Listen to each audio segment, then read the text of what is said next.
Hi, I'm Savannah. I'm a lip blush artist in New York City, and today I'm going to be showing you how I do my lip blush tattoo. So lip blush tattoo is a tattoo that's designed for the lips to give you the perfect shape and the perfect color. The lip blush tattoo works by taking the technique whip shading and just creating an all-over shading technique on the lips to enhance the color and the shape. In general, I would say the pain is pretty mild. I've never had anybody be like, I can't take this, I gotta go.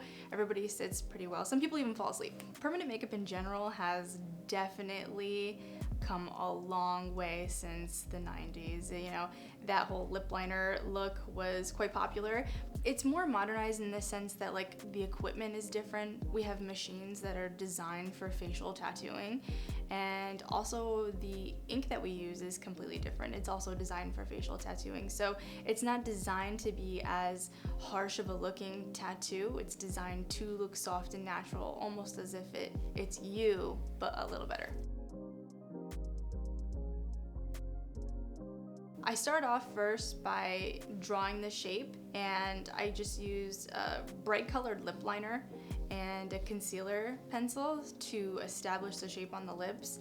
I then check it in a couple different ways. So I check it to see how it looks when they're smiling, with their teeth, without their teeth. And then I make sure that the client is happy with that shape. So I have them check it over. And after we draw the shape, we then begin the numbing phase. So numbing takes 20 minutes. It's the first of the numbing. And basically what that is it's the highest percentage of lidocaine that you can get in the United States. So clients are pretty numb. After we complete that phase, we then go into tattooing. When we're tattooing, I go over the lips for my basic lip blush 3 times, and in between each pass, I do a secondary numbing that works once the skin has been broken. And then we clean her up, put some Aquaphor on, take some cute pics, and that's it. I get all types of clients, male, female. I've actually had some people that you would never really expect to get this tattoo. I've had like male construction workers that just have a lot of like sun damage from being in the sun, like working long hours, and they want lip blush just to restore their lips again. And if you're a smoker or things like that, it can alter the color of your lips. So just being able to restore that with the tattoo is really incredible.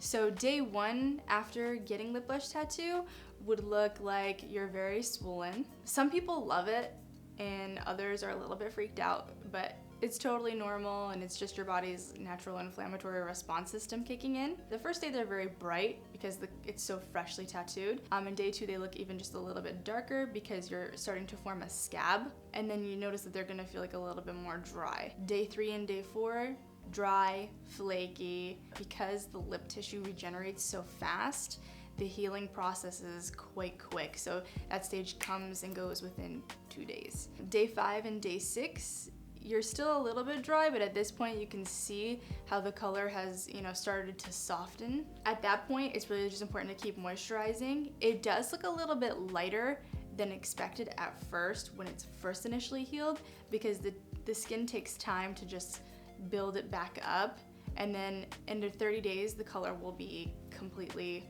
transformed. One thing that's also really important is that each case of lip blush is completely different from another. So basic lip blush is gonna look a lot different than color transformation lip blush, and the healing stages are also completely different. So where one takes about 30 days to fully develop, the other will take anywhere between 45 and 60 days to fully develop.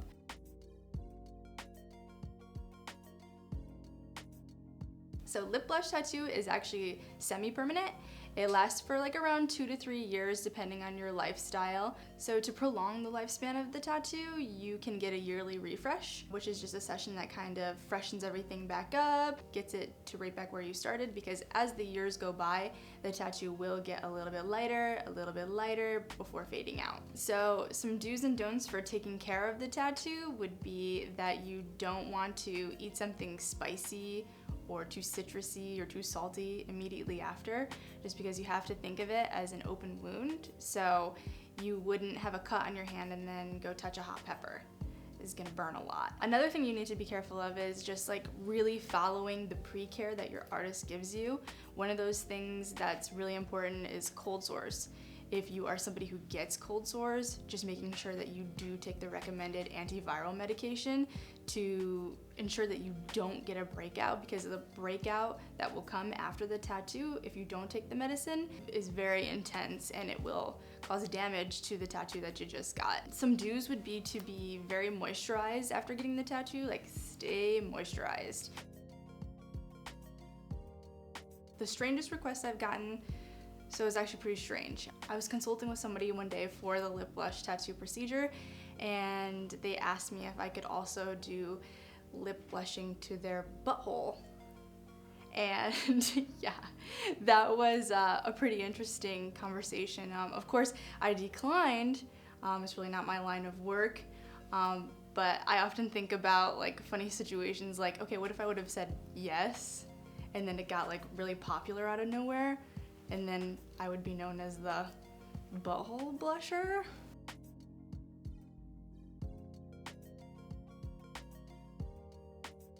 I had a woman come to see me from Boston, and she had a typical case of smoker's lips. So that's basically just when your lips start to look very like dark and purpley after a few years of smoking, and they can also often get like a little bit of a marble looking effect on the bottom lip. And she had a little bit of that going on. It took 3 sessions, but we were able to get her from that purpley look to then a nice pinky lip color. So we were able to restore her lip color.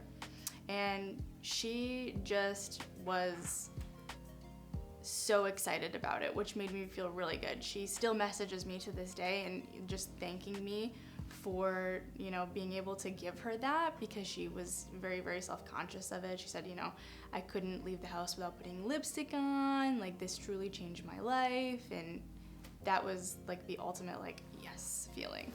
What I love most about my job is really giving people confidence that they can wake up with every day.